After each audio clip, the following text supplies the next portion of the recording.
আমার ভাই হাদি, ওসমান হাদি নাম শুনছেন না? মারে ফেলাইল যে কিছুদিন আগত মারে ফেলাইছে। সো যে কোনো সময় আমার সাথে হবা পারে, আমার কিচ্ছু যায় আসে না। আমি না এই কথাটা মানে সরাসরি এটা কহু না যে শাপলাকলির ভোট দেন, কিতা কহু না, আমি বিবেক বোধের উপরে ছেড়ে দেছো। যতদিন মানুষ ঘরে ঘরে সচেতন হবে নি, দেশ ঠিক হবে নি। তোমরা যদি তোমাকে ধরো সাপোজ এই পাশের একটা লোক বসে কইল যে এটা দেন, ওটা যদি দেন ভোটটা যাচাই বাছাই না করে, তাহলে দেশের ভালো কিছু আশা করে লাভ নাই। এটা হলো একদম সোজা সাপটা কথা।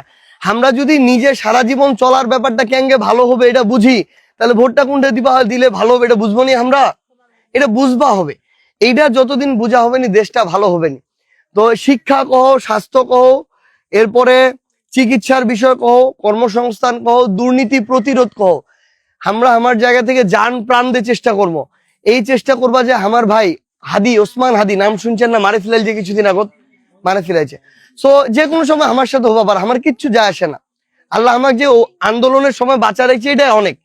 কিন্তু আমার কথাটা হইল, যতদিন আমরা বাঁচে রইমো, আমরা ভালোটার জন্য খারাপের বিরুদ্ধে ফাইট করবো। এখন আমার মা, চাচি, বোনরা আমাক 6 লাখ সঙ্গ দিবে কিনা, সাপোর্ট দিবে কিনা, এটা তোমার বিবেক বোধের উপর আমরা ছেড়ে দিও। ঠিক আছে? তোমরা দোয়া করেন, ইনশাআল্লাহ।